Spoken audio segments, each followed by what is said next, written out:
Hello, Year 9. This is the next instalment of our novel, The Faulkener's Knot. You should have read Chapter 7, Illumination, and I'll be reading Chapter 8, Widows, and asking you to read Chapter 9 as beautiful as possible. So, quick recap: Illumination. The friars are gossiping about Silvano and why he is in the friary, as there's been another knifing, another murder, and then the widow of Ubaldo, Isabella, has arrived at the friary to collect her husband's dead body, and Chiara is accompanying the abbess to the friary and meets Isabella, and they have a conversation, and she tells Isabella that she's there not through choice of being religious and wanting to be godly, but because her brother didn't have a dowry for her, so she couldn't get married. So that's an amount of money that went along with the bride, if you were wealthy back then. So, Chapter 8, Widows. Isabella and Chiara talked for a long time before Chiara led the widow to the Father Bonsignore's cell. She felt very different now that she knew Isabella's secret, but although the merchant's death had not grieved his widow, Chiara could not doubt that it had shocked and surprised her. For the second time in 2 days, the novice found herself taking wine with the abbot. The widow seemed reluctant to let her go and leant heavily on the young girl's arm. Father Bonsignore poured liberal measures of the best red wine his cellarer could provide, and looked relieved that Isabella had someone to look after her. Isabella was having a whispered conversation with the abbess about the funeral arrangements for her husband. Chiara heard the words requiem mass and cathedral, but the abbot had another pressing practical matter to discuss. "Forgive me, Monna Isabella," he said, "for bothering you with such a matter at this time, but what are we to do with your husband's belongings? His baggage and clothes can, of course, travel with you in the carriage, but I was wondering about his horse." Isabella looked like someone who had just swum up to the surface of a deep lake. "His horse? Yes, to be sure, we must make some arrangement," she said distractedly. Then, as if she had realized this for the first time, she suddenly said with anguish, "Am I to travel in the carriage with his body?" Monsignor was nonplussed. There would be plenty of space for widow and coffin alike, and he had assumed it would be the arrangement. But now he saw that the idea filled Isabella with horror. He looked to the abbess for advice. "Can you ride a horse, Madama?" Mother Eleanor asked. "I can," said Isabella doubtfully. The journey home had become something enormous to accomplish. "Forgive me, Mother," said Chiara, "but I don't think that Monna Isabella is well enough to ride alongside the carriage unaccompanied." "You are right, child," said the abbess. "But, Father, is there not a young novice here who can ride? Could he not accompany the lady and see that she travels safely on, say, Ubaldo's horse?" "Excellent idea," said the abbot. "I shall send for Brother Silvano at once." Silvano was back in the colour room, diligently grinding Celadon rock into a dull green powder. He looked up from his porphyry slab when Brother Ranieri came into the room and whispered to Brother Anselmo. He saw the colour master turn pale, and they both looked at him. "Brother Silvano, come here a moment, will you?" said Brother Anselmo, leaving the green earth. He took the young man outside and said, "Father Bonsignore has something to ask of you. Monna Isabella, the widow of Ubaldo, is here to reclaim his body. The abbot wishes you to accompany her back to Gubbio on your horse. She will ride on her late husband's beast." Silvano was more than willing to go. It would be good to see Gubbio again, and a ride in the fresh air, even with the grieving widow, would be more exciting than spending the rest of the afternoon grinding colours and praying. And surely this meant the abbot did not still think him involved in Ubaldo the merchant's death. He would hardly send a suspected murderer to accompany the victim's widow home. He was surprised to see the pretty novice from the convent when he entered the abbot's cell. It was as well that Brother Anselmo had already told him of his commission, because Silvano found it hard to concentrate on what Monsignor was saying under the young girl's scrutiny. She seemed always to be crossing his path nowadays, and he more often found her features floating into his mind when he tried to remember Angelica's face. He tried not to look at her, or at Ubaldo's widow after the introductions. He was willing enough to ride with her to Gubbio, but he didn't want to think about what she must be feeling. The abbot sent him to saddle up both horses.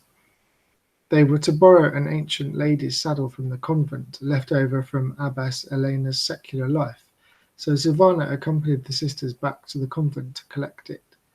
He walked silently and as respectfully as he could, but it was hard to keep his eyes from sliding sideways for a glimpse of the novice. Sister Ursula, the abbess had called her, and the widow of Ubaldo seemed attached to her. She had said, "Please come back and say goodbye to me," and the abbess had nodded slightly to give permission. So it was that two young novices found themselves walking back across to the friary unaccompanied. Silvano was perplexed. Since he wasn't a real postulant, he had no idea if he was allowed to address the sister, but he didn't want to appear impolite. "The lady seems grateful for your company, Sister Ursula," he said, and was rewarded by a deep sigh. "I am not Ursula yet," she said, glancing up at him. "My name is Chiara, and I like it a lot better." "So do I," said Silvano impulsively. "It is a beautiful name." She gave him a radiant smile. "And it suits you," he added rashly. "Is Silvano your real name?" she asked. "Yes, I have no other." "But you are not really a novice, are you?" He stopped and looked at her. "Does everyone know, in both our houses?" he asked, uneasy about his safety from prosecution if his disguise became the subject of universal gossip. "No, I don't think so, but I saw you arrive with your horse and your hawk, and I knew then that you were no friar." Silvano smiled. "I remember," he said. "I saw you too, and, forgive me, Sister Chiara, I thought that you too did not seem a very, very convincing novice." A shadow fell over her face. "I don't know why you are here," she said, "but it is some kind of game to you, and all in earnest for me. I cannot leave the Grey Sisters, and one day I must be Ursula in reality forever, a gruff and grim little bear." Silvano was moved by her sadness. "It is not a game for me either," he said seriously. "The reason I am here is that I am accused of stabbing a man in Perugia." Chiara started. "Don't be scared," he reassured her. "I am innocent and seek sanctuary here with the brothers, and I had nothing to do with the merchant's death here." "But why did anyone think it was you?" she asked. "That I'd murdered the other man, I mean." "Because my dagger was used," he said, and then resolved to tell her the whole truth. "And I had been paying attention to the man's wife, Angelica." Chiara felt a stab of pure jealousy. She would have liked to ask him more, what Angelica looked like and whether he still had feelings for her, but as they reached the stables, they met several people at once. The elderly lay brother Gianni, who worked in the stables, was leading out the bay horses to harness them into the carriage. He nodded to Silvano to go to his own grey stallion and the merchant's brown mare. The abbot was leading the widow out to the stables, and 6 brothers were carrying the merchant's coffin, now nailed up behind them. Unaware of this procession, Brother Anselmo came round the corner from the colour room and called out, "A moment, Brother Silvano," he said. "I would have another word with you before you leave." Chiara saw Isabella come to a sudden stop at the sound of his voice. The coffin party nearly ran into her where she stood, a hand on her heart. "Domenico!" She barely mouthed the name, but Chiara understood. In an instant she looked with new interest at Brother Anselmo, who stood fixed to the spot. So this was Monna Isabella's first love. It was a strange tableau whose meaning few members understood. Chiara hurried to Isabella's side, worried that this new shock would rob her of her senses. How was she to ride safely to Gubbio in this state? She persuaded the widow to sit down on a mounting block. "Father Abbot," said Chiara, looking at Isabella's white face, "I think that the lady needs a moment longer. The sight of the coffin might have been too much for her." She flashed Silvano a look into which she put as much meaning as she could, indicating that he should go to Brother Anselmo. Silvano took the older man's arm and led him aside, while the coffin was loaded into the carriage and the abbot fussed around Isabella. "What is it, brother?" Silvano asked. Anselmo answered through frozen lips. I came to warn you to be careful in Gubbio," he said. "There might be someone there from Perugia who could recognize you and realize you are in disguise. It is dangerous for you to go, and you must come back as soon as possible." "I shall take care, I promise," said Silvano, "but we must leave soon, or I shall not be back before dark. Will you be all right? You seem upset." He looked towards the widow, who had recovered her composure. Brother Anselmo was looking at her too, but she was turned away from them. "I shall look after the widow Isabella," Silvano said, and was surprised by the pressure Anselmo put on his arm. "You're a good boy," said Anselmo. "Treat her as if she were your own precious mother. She is all that their children have now." And Silvano wondered at how familiar he seemed to be with the circumstances of the merchant's life. He sensed that he was not the only one with a secret. But now he must saddle the horses, help the widow to mount, and escort her back to Gubbio. As the small cortege left the friary, Silvano realized with sinking heart that it was going to take hours to make the journey. A carriage carrying a man's body must go at a respectful pace, and he wondered how he would fill the time ambling along behind it, beside a woman in deep mourning. Being a widow was not as easy as Angelica had hoped. For a start, she didn't have full control of Tommato's money and property, even though she was his only heir. His nephews were very keen that she should appoint one of them as her mundulus, the man who would act for her in all financial matters. She was fiercely against having such a procurator, but the law insisted that a widow without children should have a man to undertake all transactions on her behalf. However, she could have a say as to who that man would be. When Baron Montecuto sent the young Gervasio de Aldini to her, it seemed like manna from heaven. He was too young to be her mundulus himself, but it took very little to persuade him to ask his father to act for her. So now she had an ally who was himself rather pressed for money and would do as she asked if suitably rewarded. He also had no connection with her nephews-in-law, and as intermediary, Vincenzo de Aldini could send his delightful youngest son. This suited Gervasio as well as it did Angelica, of course. He had not asked her for Silvano's poem for the simple reason that he still had it inside his own jerkin. He reported his failure to retrieve it to the Baron, who said only, "I hope she has destroyed it." But it had given him the perfect excuse to visit Angelica for the first time, and now, as his father's representative, he no longer needed one. And she did look handsome in her widow's weeds. The black veil was often pushed back so that her blonde curls escaped from it, and she was delightfully dimpled and plump. Today he was to escort her to Gubbio, where on the following morning his father would sign on her behalf a deed selling one of the smaller sheep farms. It was Angelica's wish to move out of the smelly animal husbandry side of wool production and to operate as a merchant. She had the makings of a shrewd businesswoman, and he had decided to use the money from the farm to establish a small trading post in Gubbio. If it went well, she would gradually sell all the farms and become exclusively a merchant. Of course, she would employ men to run the day-to-day business, but she would be the first female wool merchant in Umbria. and a wealthy widow as well. Gervasio had no doubt that she would be much courted as soon as her period of enforcement mourning was over.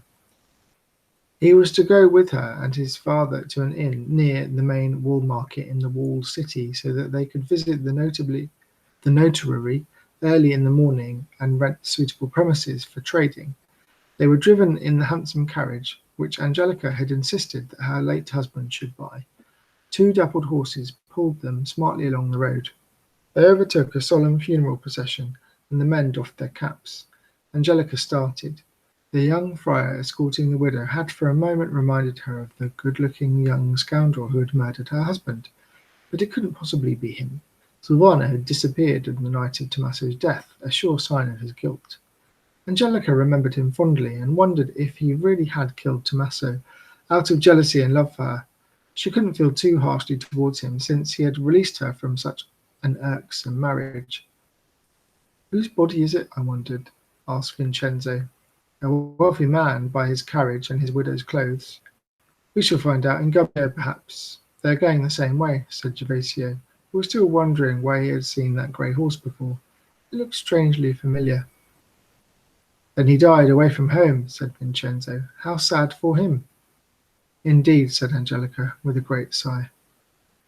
"I am sorry, madame," said Vincenzo, who was always scrupulously polite to this woman who was so much his inferior socially, and yet so far above him in terms of worldly wealth.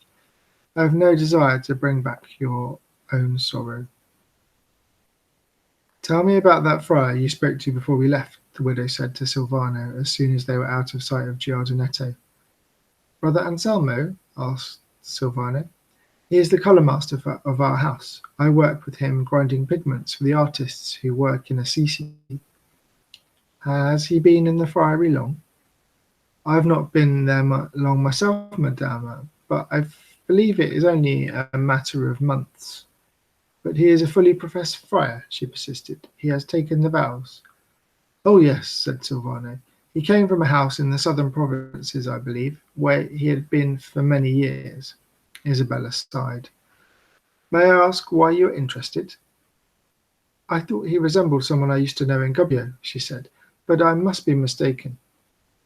"He has never mentioned that he came from near here," said Silvano, though he remembered that Brother Anselmo knew a great deal about the basilica at Assisi. He wondered whether to say that he had thought Anselmo had recognized the widow too. But then he remembered how Anselmo had seemed upset when the abbot mentioned Monna Isabella's name to the merchant the night that he was stabbed, and how Anselmo had not been in his cell at the time when Ubaldo had been killed. He put the thought out of his mind.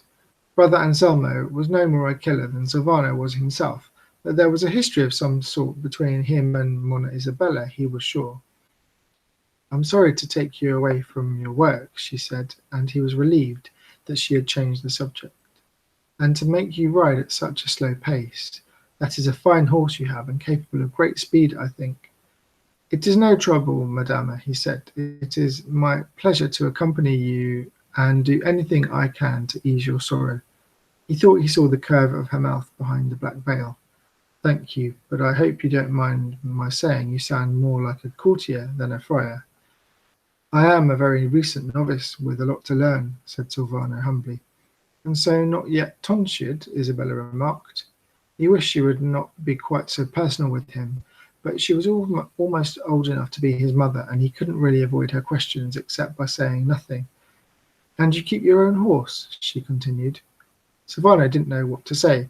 Chiara knew he wasn't a real novice, and so did most of the brothers at Giardinetto now. He didn't want his secret to spread to Gubbio too. "Don't worry," said Isabella. "We all have things we would rather that others didn't know. Let us talk of pleasanter matters. Tell me about the painters at Assisi. Have you been there?" "Only once, madama, but it is wonderful to behold. We are supplying colours for Simone Martini, who is decorating a chapel in the lower church.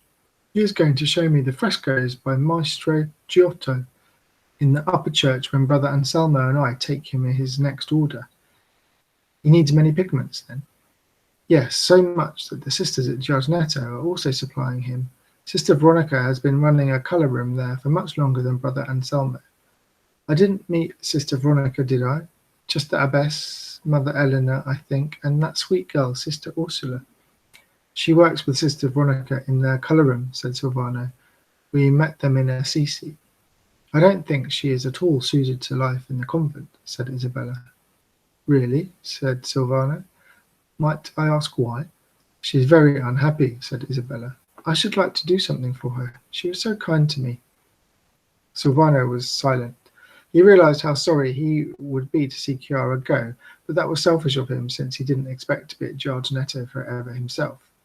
The sky was a dark royal blue by the time they reached the merchant's house in Gubbio. The whole household came out to pay their respects, and Isabella arranged for several manservants to transport the body into the parlour, where Ubaldo would be transferred to the much grander coffin she had ordered. Then, in the morning, the children could be taken to see him. The journey had passed surprisingly quickly for Silvano after all.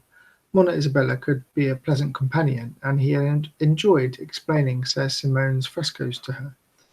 She had even said that she would like to go to Assisi herself when her period of mourning was over, and she seemed to be a woman of taste, quite knowledgeable about painting.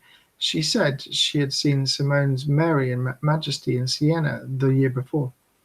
Silvano declined more than a hasty drink of ale and some bread and cheese because he wanted to get back on the road.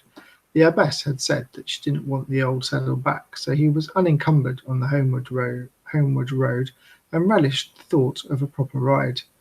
Silvano walked out into the balmy night, waiting for his horse to be fed and watered. He strolled out into the main square and then ducked back quickly behind a building on the corner. He had seen Angelica. He was sure it was her. He had to fight a strong impulse to run over and throw himself at her feet. It would have been madness. He had to maintain his disguise in order to save his own life, but it was hard. And then he saw that Angelica was accompanied by an older man whom he recognized. As incredible as it might seem, it was Gervasio's father, and as he watched Vincenzo de Udine going into a tavern, he saw that Gervasio himself was also one of the party. What could that mean? And as he watched, he saw Gervasio bend down and whisper something in Angelica's ear and be rewarded with a smile. His heart like a stone, Silvano turned back to the merchant's house. He would get Moonbeam out of that stable and ride him back to Giardinetto as hard as he could. So that is the end of chapter 8, and I would like you to now read chapter 9 as beautiful as possible. Thank you very much.